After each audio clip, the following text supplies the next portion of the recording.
record.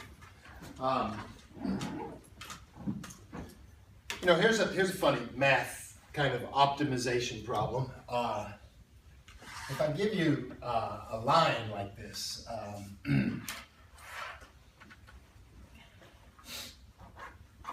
gonna call that 8, 3. I'm gonna draw a line here. Now, somebody should probably tell us the equation of that line, but we can figure it out also. If it has it's just a line. If it has a y-intercept of 8, and I guess the slope would be, it goes down 8 and over 3. Looks like it goes down 8 and over 3, so I think it would be y equals -8/3 x plus 8. You guys okay with that? So that's the equation of that line. And then here's what I want to do. They have these funny questions sometimes where we want to inscribe the largest, the rectangle of largest area. Find the rectangle of largest area that can be inscribed in this corner of this XY coordinate system.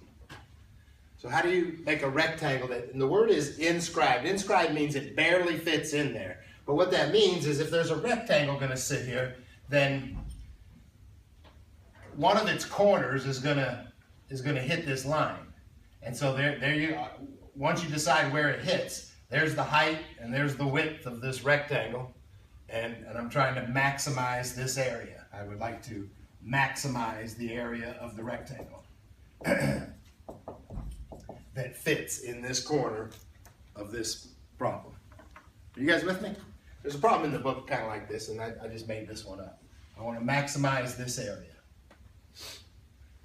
Hey, again, you know, if you move this point up higher here, you can make it be a taller rectangle, but it would be skinnier, kind of.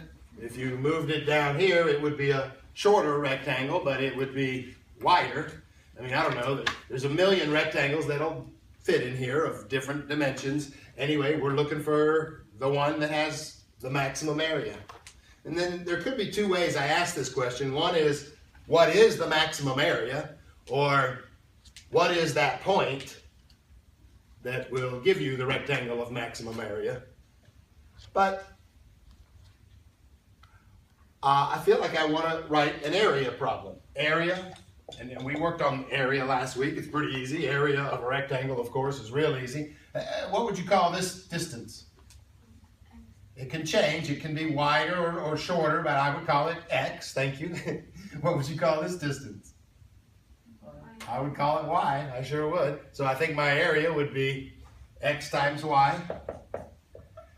To make him a maximum, you want to, you know calculus. To make something a maximum, or to find when it's a maximum, you take the derivative, you set it equal to 0. That's calculus. To find out when it's a maximum, you take the derivative and set it equal to 0. I don't take the derivative of this though. I got too many variables. I need one variable. So this is kind of typical. I did this Friday. There is a condition that has to be met. That this point xy that we're sort of using for our width and our height has to live on this line. So if your y coordinate has to live on this line, so your y coordinate could be rewritten as that. Right. So my area becomes this. X times y, and that's y. I'm using that condition to write myself an area problem. Now it's easy. I mean, now, anyway, this was not a difficult problem. They got some similar versions, but now it's easy. I want to take his derivative, set it equal to 0. I think I would distribute. Yes, Carlos? Is this a specific problem at 4.7? I made it up. No, this is mine. I made it up. All right, so let's finish it. It's easy now. I'll distribute this. -8/3 x squared plus 8x. I think I'll take the derivative and set it equal to 0. Take the derivative. -16/3 x plus 8. Set this equal to 0. I guess I'll be solving for x. That's what I'll find here. I'll move this 16/3 over. Equals 8. I'll multiply by 3/16. Is that what I want to do? Multiply by 3/16. If I multiply by 3/16, x is 3/2. That's awesome. That's where x should be. That's the x value that would give you the most area. Hey, by the way, that's halfway, isn't it? 3/2 is right there halfway. Huh. Okay, and again, what was the question? Sometimes I like to set up a problem, but sometimes I don't ask a very clear question. One of the questions could be, what is that point? Which means we found x, and if I want to find y, what do I do to find y? Oh, yes, if I got x, I can find y right here. Let's try this. -8/3, x is 3/2 plus 8. Those 3's cancel, that's a -4 plus 8. That's pretty nice. Y is 4. Wow, again, halfway up. Hey, I had no clue it was going to be halfway up like that. I wonder if that's true for any line I draw. That's got me thinking. But I don't know. Anyway, so we found the point that gives you the maximum rectangle, maximum area of a rectangle would be that point, 3/2, 4. Maybe we want to know what is the maximum area. Well, what is the area if your x is 3/2 and your y is 4? Your area is 6. x times y. Yeah, 3/2 times 4. 6. 6 square units. I don't think there's any units on this, so it's just 6 units of area. You guys okay? That was an easy little question this morning. And it was typical. It fell into our typical category of two kind of equations. One equation you're trying to take the derivative of and maximize, and then another equation that you're not going to take the derivative of, but you're going to use as a condition to help you get rid of y.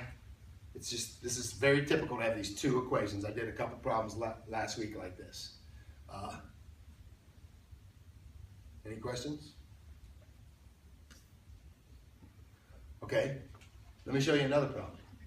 Brand new problem. All right, here's another problem, and this is in the book somewhere. I've seen this problem. And this is not as typical. Listen, so I've been saying it's typical to have these two equations kind of, because you got too many variables and you like to solve it and use it to get rid of one of the variables. Anyway, this guy I'm about to show you is different. I think it works well with just one variable. And here it is, and you may have seen this in a pre-calculus class, but here it is. Let's say you have a 2-foot by 3-foot piece of cardboard. It's just a flat piece of cardboard. And then we want to make a box. And so we're going to make a box by cutting out little corners. I'm going to cut out a corner here, a little square corner. I'm going to cut out a corner here. I'm going to cut out a corner here. I'm going to cut out a corner here. And then I'm going to fold up those sides. Do you guys see that? You see that? I cut out the corners, they're gone. And then I fold up this side, I fold it up right up to here. And this I guess this will be the new base of this box. There'll be a box. And these sides will fold up. And what I want to do is I want the question is, what size squares, here's the question, what size squares should you cut out or should you remove to make a box with maximum volume, to make a box with the most volume? Are you guys okay?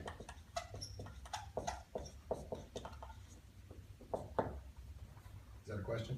No. What size square should you do? Question mark. You understand the problem? Flat piece of, cut out some corners, fold up the sides, and you got a box. And the volume of the box so I guess I want to maximize the volume of the box. So I guess I need a formula for volume of a box. You should know what the formula for a volume of any box is. The volume of any room or any box is length times width times height. Length times width times height. The length was 3 feet and the width was 2 feet, but when you remove these little squares, then you've made it a shorter length and width.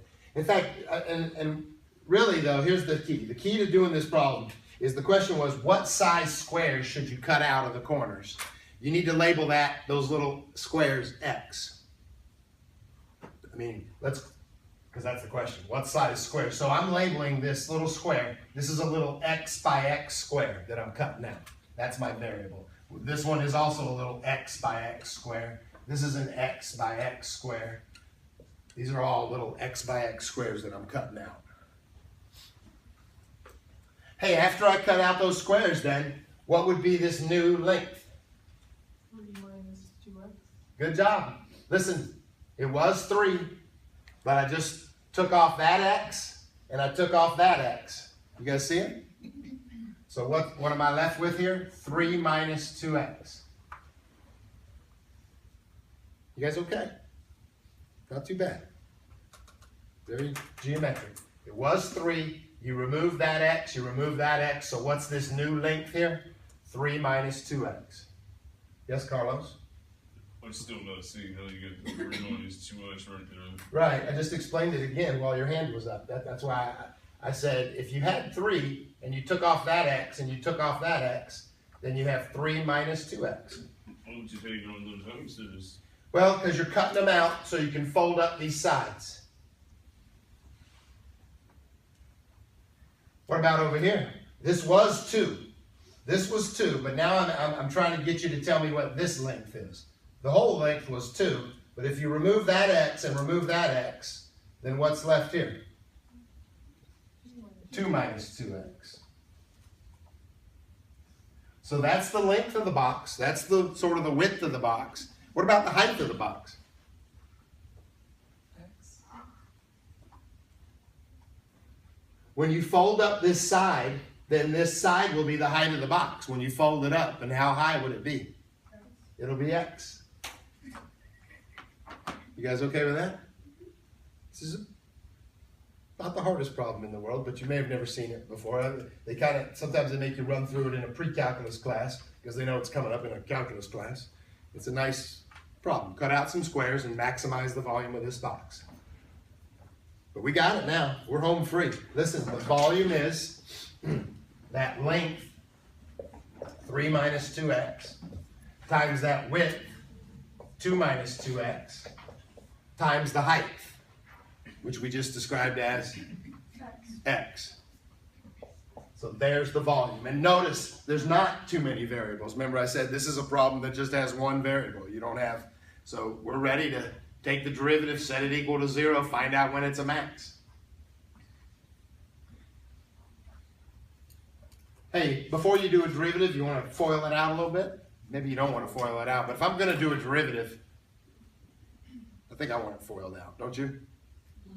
All right, let's FOIL it out. Let's FOIL it out. 6 minus 6x minus 4x plus 4x squared, and then that's all times x. If I gather some like terms together and also distribute that x, I'm doing a couple moves here. I get a 6x minus 10x squared plus 4x cubed.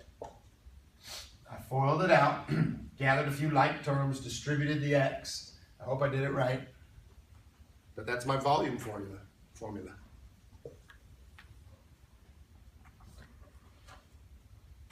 So now what? Take the derivative, set it equal to 0, find your critical number. Right. I'm getting sick of that. That's all we do. Right, take the derivative. What is the derivative? 6 minus 20x plus 12x squared. You guys okay? That's the derivative. Set it equal to 0. And try to find this critical number. I might need the, good old quadratic formula, I guess. I'm not sure if this will factor or not.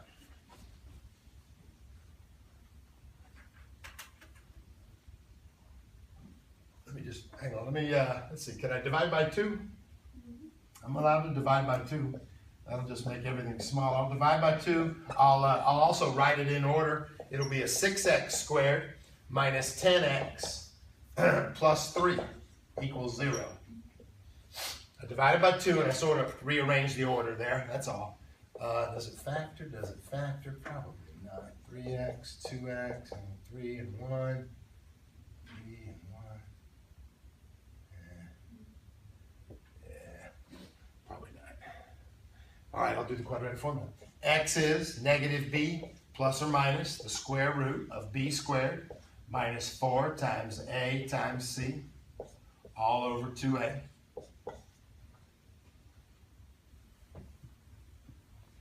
All right. That's 10 plus or minus, that's 100 minus 72, I think. 100 minus 72 is 28. Square root of 28 all over 12. We could work on simplifying that, I suppose. The square root of 28 is, you guys need a little help simplifying. I noticed that on your quiz. It's 2 square roots of 7 all over 12. You know what I'm allowed to do right now? Divide by 2 out of all 3 places. That's what I like to say. Divide by 2, divide by 2, divide by 2. That leaves me 5 plus or minus the square root of 7 all over 6. Just a good old quadratic formula, simplified down to the bare bones.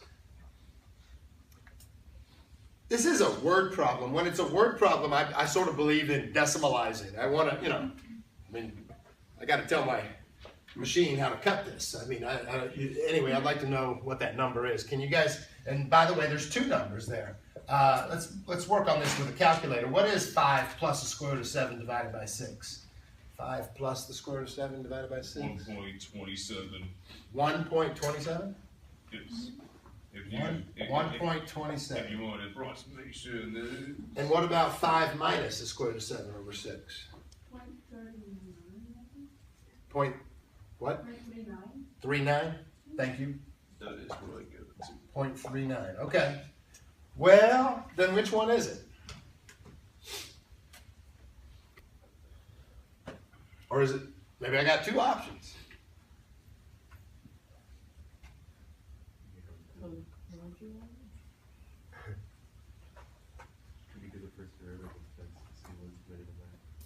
Oh, right. I got 2 critical numbers, so maybe one's a min, one's a max. You might be onto something. I could do a first derivative test. You know, I should think about the reality and the practicality of this problem. Let's go back here a second. You know, how wide? This thing's 3 feet wide. So, you know, if x was too big, like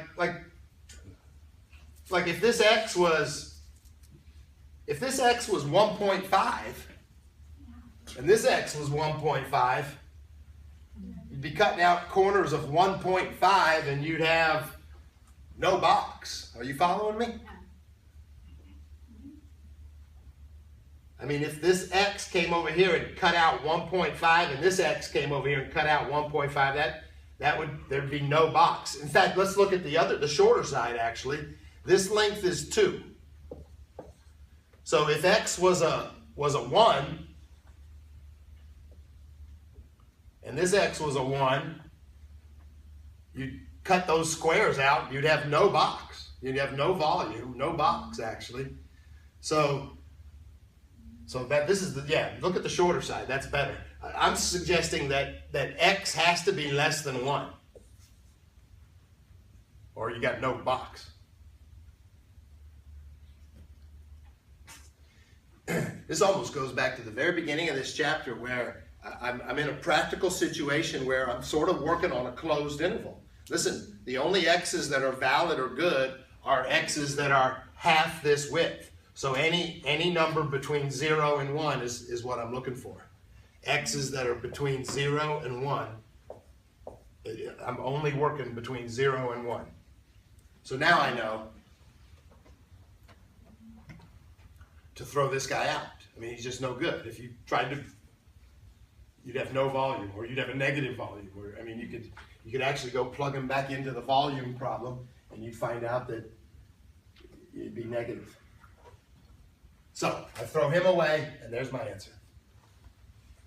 If I cut out little squares of 0.39 feet, I'll have the box of maximum volume.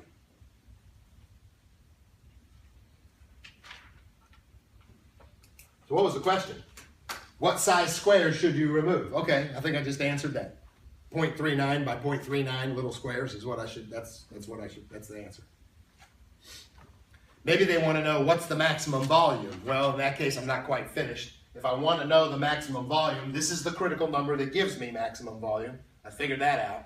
But if I want maximum volume, then I need volume. The volume would be 3 minus 2 of those little 0.39s.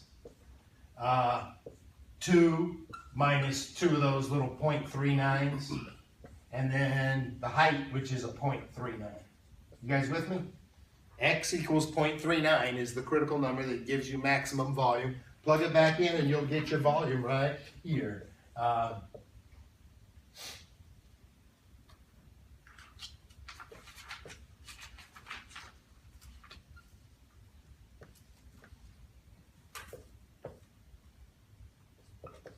think I'm doing this right.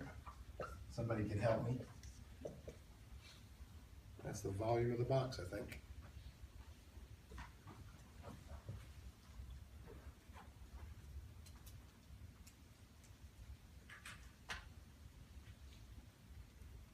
.06. Thank you. 1.06 cubic feet. Huh. That must be what the post office does. They sell you these damn flat, you know, they say, here, here's one of these things, fold up the corners, make a box. There's no top on this box, though. There's no top on it. Yeah.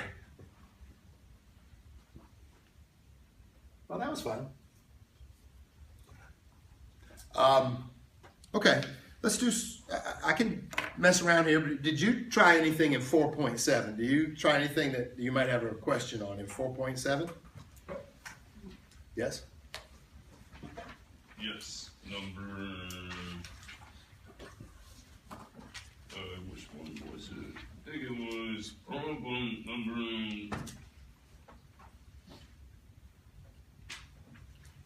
9.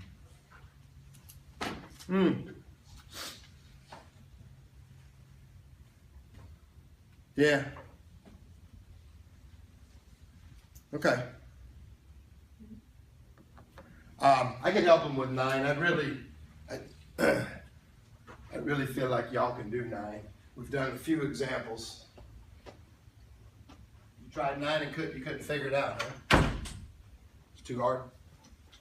Well, guess what, Carlos? It's not hard. It's so easy. You ready? Is it? Yeah.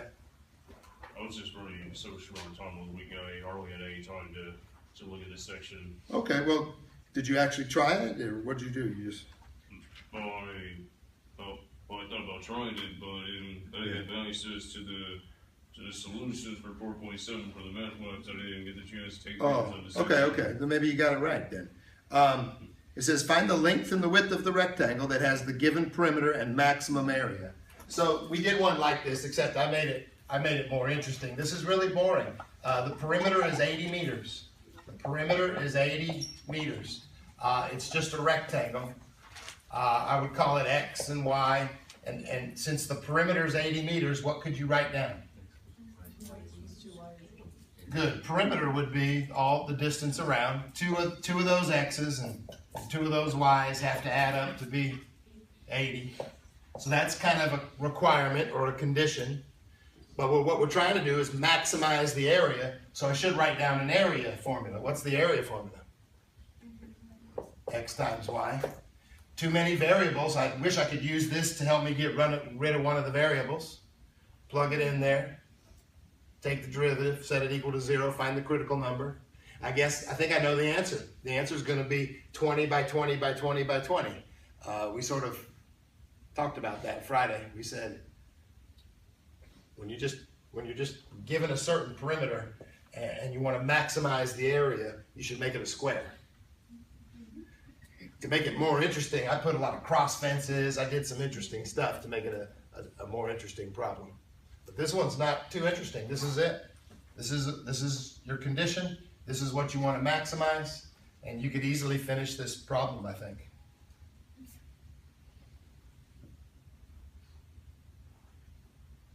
But I'll help you in case you're not worried. Listen, divide by 2. X plus y equals 40. I would solve for y. Y equals 40 minus x. I'd plug it in here. So your area is x times 40 minus x. I'd distribute 40x minus x squared. I'd take the derivative. 40 minus 2x, set it equal to 0, and you find out x is 20, like we predicted. Yes, Carlos? What's the reason for solving for y? Yeah, the same reason that I've been preaching. I preached this Friday, and I preached it so far this morning. You want to take this derivative and maximize this. You want to take this derivative and maximize it, and there's too many variables. You got to solve for y. Oh, so you're saying it wouldn't matter if I solve for x or y, it'll be the same answer? Oh, that's true, right. I tend to work with x's, but you can work with x's or y's. That's true. So, x or y, it doesn't really matter. Yeah. Let's try this tough one here. Let's try 16.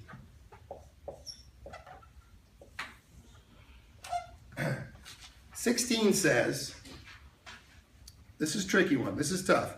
Find the point on the graph of the function that is closest to the given point. So they give me a function. They give me a function, square root of x minus 8. They give me a point, 12, 0. Yeah. So I want to sketch a picture of this. This x minus 8, that's just a square root function. It's been shifted over to the right 8, I think. I think it looks like this. It's just a good old square root function, shifted over 8. And then this point 12, 0 is right here.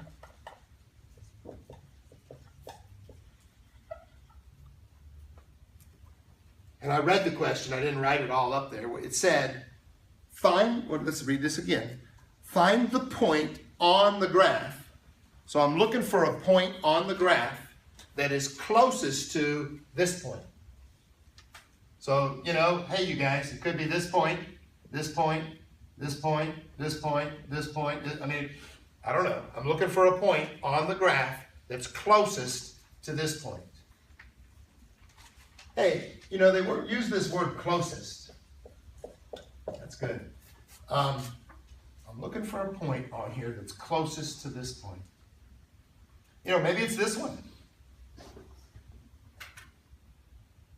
Depends on the shape of this graph, you know. Maybe there's some kind of perpendicular distance here, you know. Maybe it's this one, you know. But you know what I'm doing? I'm looking for a point on this graph. So you know what I want to call? I got this unknown point on this graph. You know what I'm going to call it? And it's an unknown point. What am I going to call it? X? Y. It's an unknown point. And I want this point to be closest to this point. Can you just say the word closest in a different way? Nearest. Nearest. Closest. Are you trying to maximize something or minimize? What are you trying to minimize? The length of the line. Distance, or that length of that line. That's good, but I heard the word distance. That's the key. This problem turns into you're trying to minimize the distance between these 2 points. That's what this problem turns into. So this problem is minimize distance.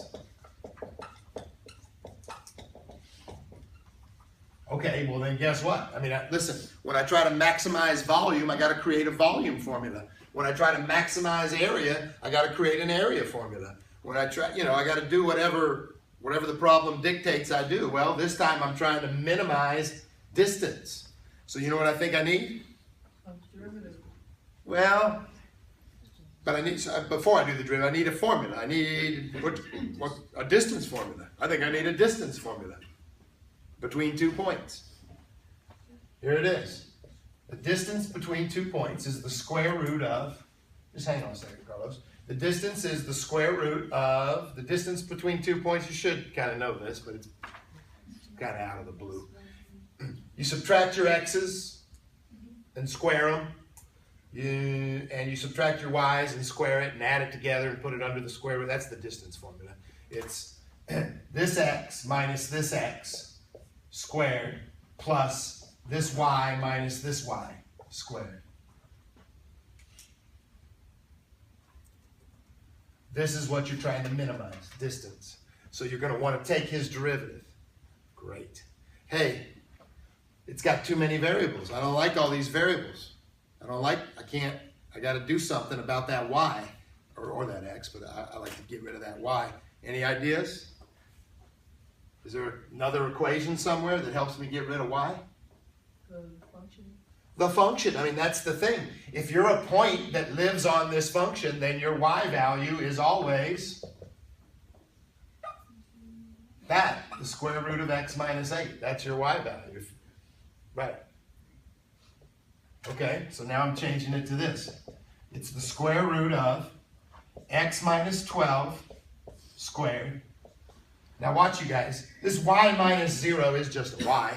It's a y squared. Now wait a minute. What's y? What's y? Oh, the square root of x minus 8. But then it is squared. Hey, I need a 2-minute break. I'll be back. Does anybody want to do that derivative?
Okay, I'm back to help you.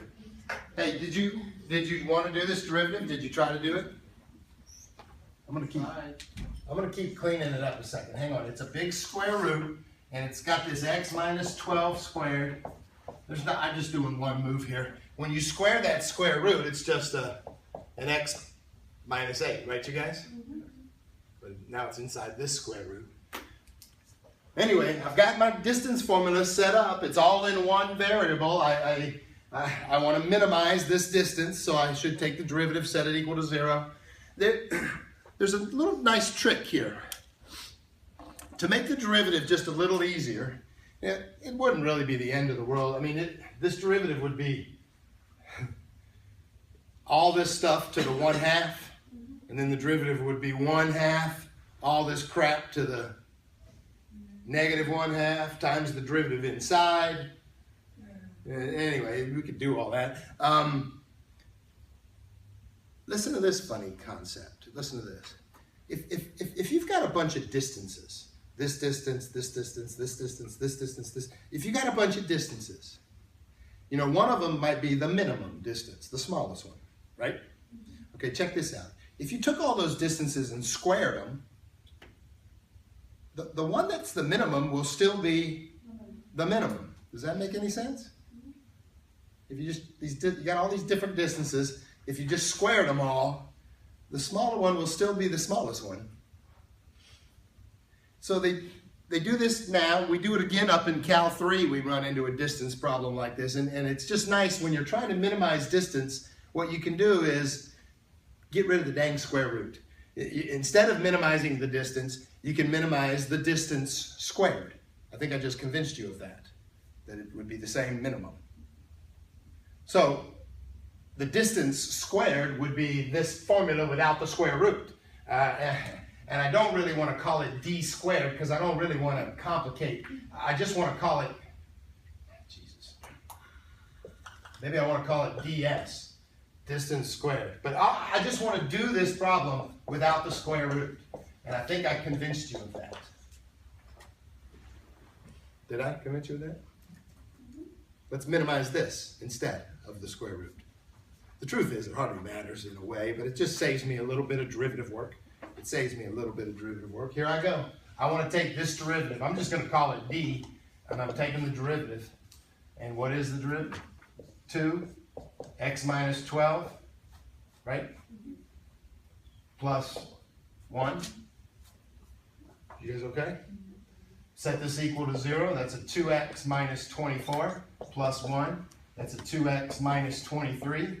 Set it equal to 0. X is 23 halves, which is what, 11.5?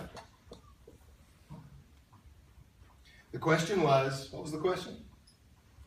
Find the point on this function that's closest to this other point. And we just found that that happens when x is 11.5, which is, in my picture, that would be about right here, wouldn't it? Be more like that point. That's the closest point. But we found it. We found x is 11.5. I wonder what y would be. I guess I could plug it back in here to get y. If x is 11.5, y is square root of 11.5 minus 8. If you don't mind, square root of 3.5. That's the answer. That's the closest point.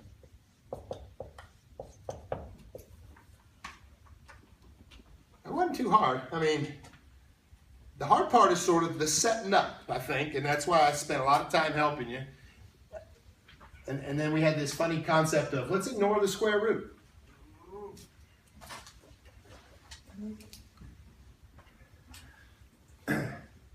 Hey, watch this. What would happen if we didn't ignore the square root?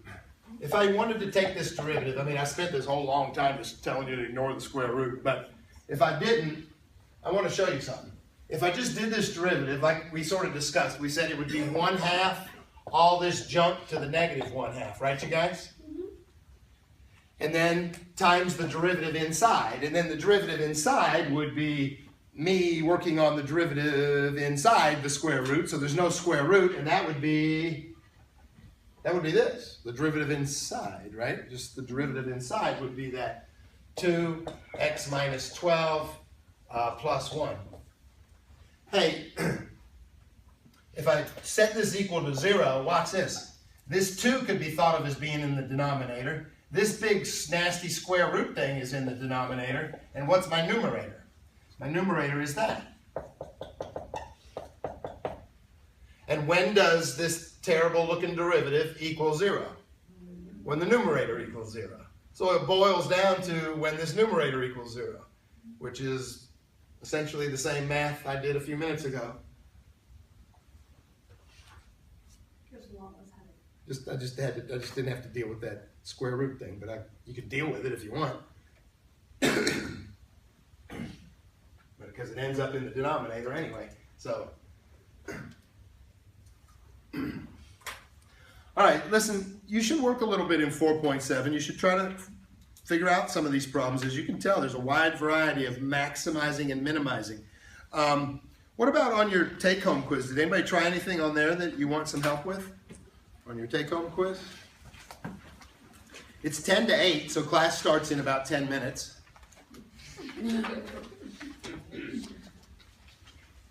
This was just extra hour this morning, just extra free hour. Yes, ma'am. For 10A and B, did we do any of those? They kind of true, but I'm kind of like, I don't know how to set it up. I know. There might not be much to do with that. She's asking on this take-home quiz about 10A and 10B. I don't think there's much there. Let me see here. So what does 10a say? It says,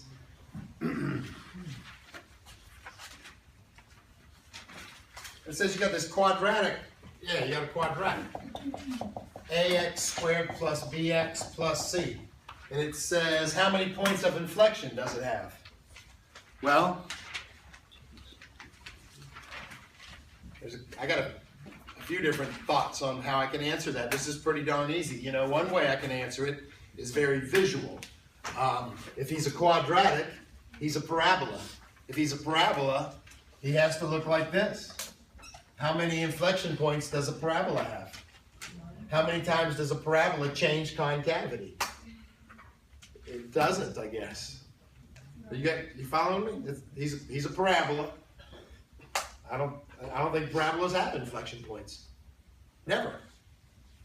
I never really thought about it before, but turns out. So that's me thinking visually. He's a quadratic. He's a parabola, so he doesn't have inflection points. So the answer, I think, is 0. But you could not think visually. Another way to think is, how do you find inflection points? You take the second derivative and set it equal to 0, and you can do that with these a, b's, and c's. Treat them like numbers, like constants. The first derivative is what? 2ax plus b. You know, you can set this guy equal to 0, and you'll find a max or a min here, a critical number. By the way, if you set this equal to 0, what's your critical number for a parabola? 0. Well, hang on. If you set this equal to 0, negative b over 2a. That's your critical number for a parabola. It's your vertex of a parabola. If you set this equal to 0, you would move the b over, divide by 2a. Anyway, this question wasn't about critical numbers or vertex. So now I want the second derivative. The second derivative is 2a. And you may stare at that and think a is a variable of some. It's really not. It's a number. And so when you set this number equal to 0, the answer is never. So there's no inflection points. Right. Yes, Carlos. Yeah, but this problem. Oh, is a just a number? Well, they are. That's how it's defined. In mathematics, when we use the letters A, B, or C, they're numbers. They're coefficients in front of them. You know, X is the variable. The A, B, and C are numbers. What else, you guys? Anything else on? So I don't know if I want to do B. B is a cubic, and you can think of that cubic being visual, or you can kind of do, anyway, now that I helped you with A, you can kind of think through B. Any other requests or concerns? Yes, ma'am? Oh, it's just on the number 10. You said the critical number for parabola is what now? Well, if you set this equal to 0, you can find it. Solve for X. Okay. That's your critical number. When you set your first derivative equal to 0, that's your critical number, and it's going to be negative b over 2a. I just thought, I mean, I don't really care, but it's kind of interesting. That's the vertex of a parabola. Right. That's, Integrate everything, or is it just 4 random ones again? oh, no, I'm not going to grade everything. Right. I do have good directions this time. Show all your work, neatly organized on your own paper. I don't expect you to cram your work in these spots. So I'd appreciate that. Yeah, you probably got to do them all, and I'm probably going to randomly grade 4. Right. Right. And some of them are a lot more work than others.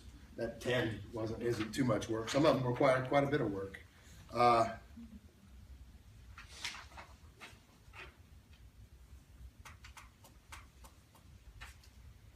Any other requests or concerns on this take-home thing?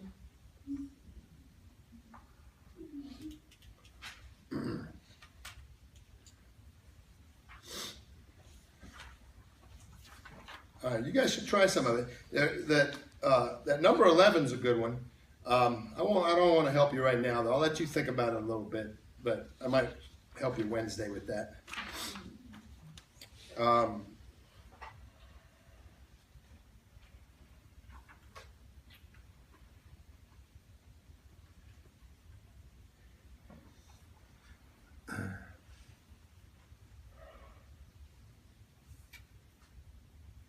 Okay.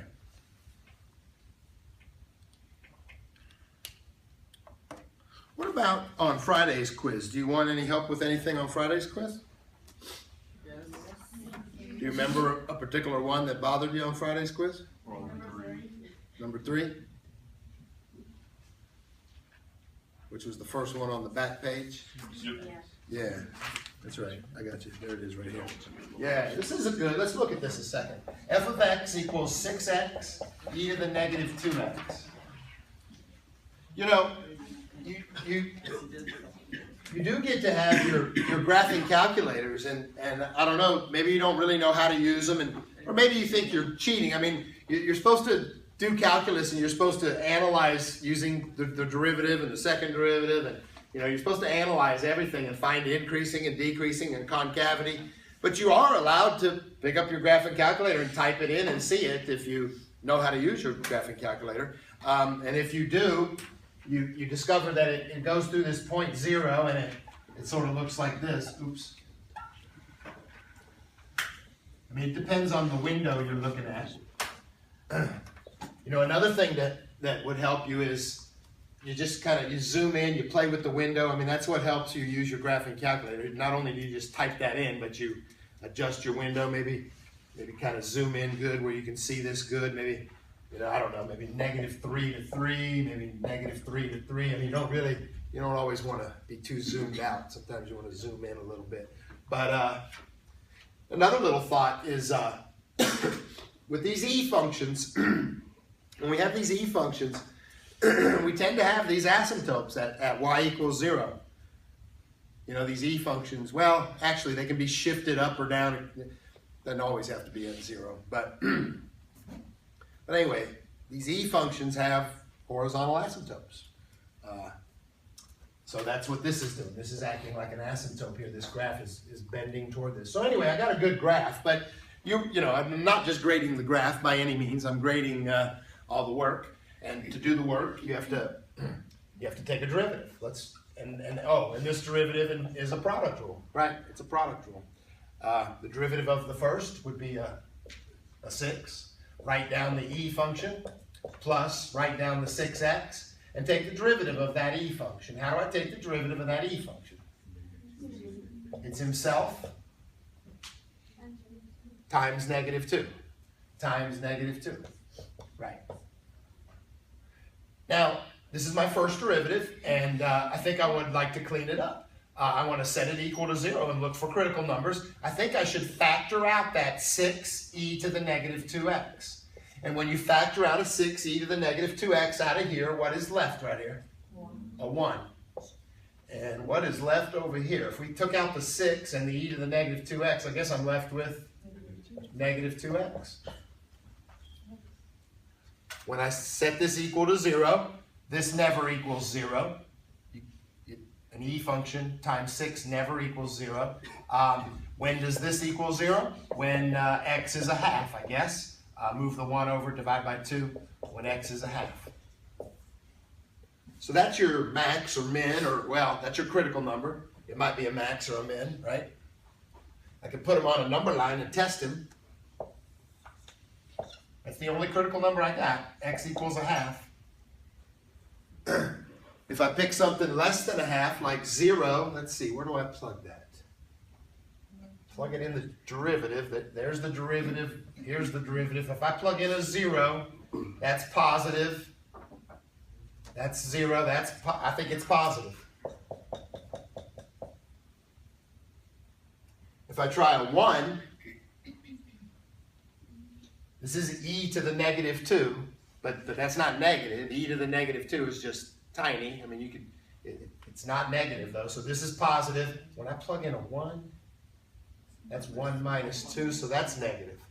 Negative times positive is negative. So my function's increasing and decreasing. I just learned that he is a max. So, and by the way, we already had the picture, which that was kind of cheating, I guess. Not cheating is not the right word, but at a half, there's the max. Yep.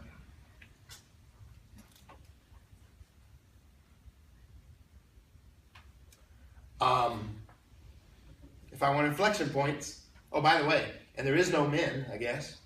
I mean, the only critical number I got is this guy, and he's a max. I mean, I could look at this.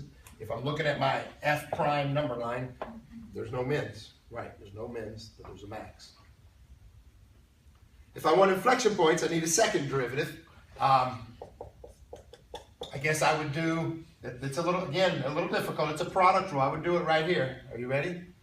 I'm going to do a product rule here. Derivative of this first thing. Well, that's just a 6 e to the negative 2x, and then the derivative of that will spit out a negative 2. I'm doing the derivative of that and spit out a negative 2. And then I write down the 1 minus 2x, and then I go plus, and then I write down the 6 e to the negative 2x, and I take the derivative of this quantity. What's that? Negative 2.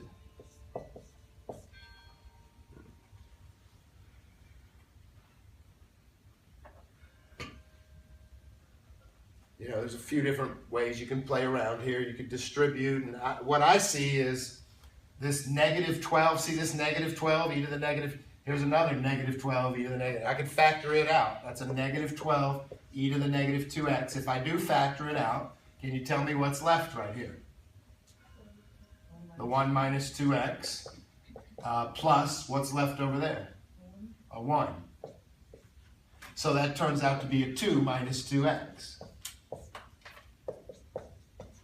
So good. This is our second derivative. And it's cleaned up. That little factoring move helps me clean it up. But now I can set this equal to 0. Again, this never equals 0, but when does this equal 0? When x equals 1. So that's a possible inflection point. I should put him on a number line. I should test his concavity to see if he's really an inflection point. He is, you can sort of tell, this thing's concave down, concave down, concave down, concave down. But you know what? In order to turn and bend toward this asymptote, it's got to switch to concave up, which it did. It did, right about there. It switches to concave up. You guys okay? I mean, it's just so cool how it all, everything works, if you don't make any mistakes. It all works, everything's beautiful. It all falls into place. There's no contradictions. Yes, Carlos? We have negative 12e to the negative 2x. How did you get 1 minus 2x plus 1? I factored it out.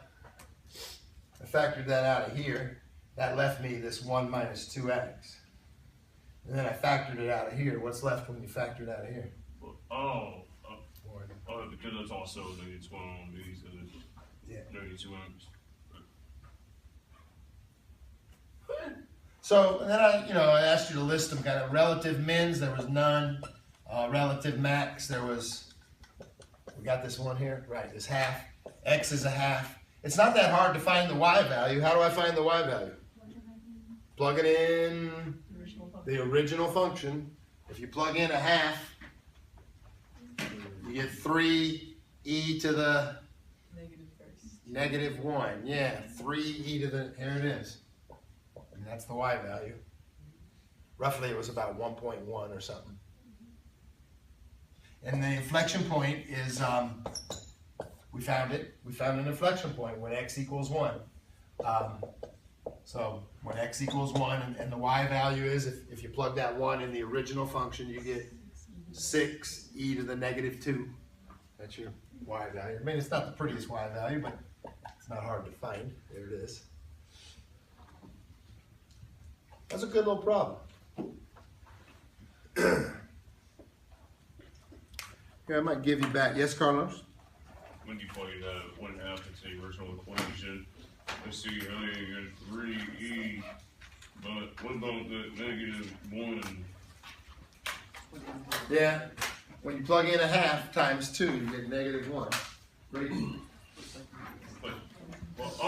need to. Yeah, because I didn't notice that the exponent had an x value as well. So you plug it into the exponent as well because it also has an x value to plug it into.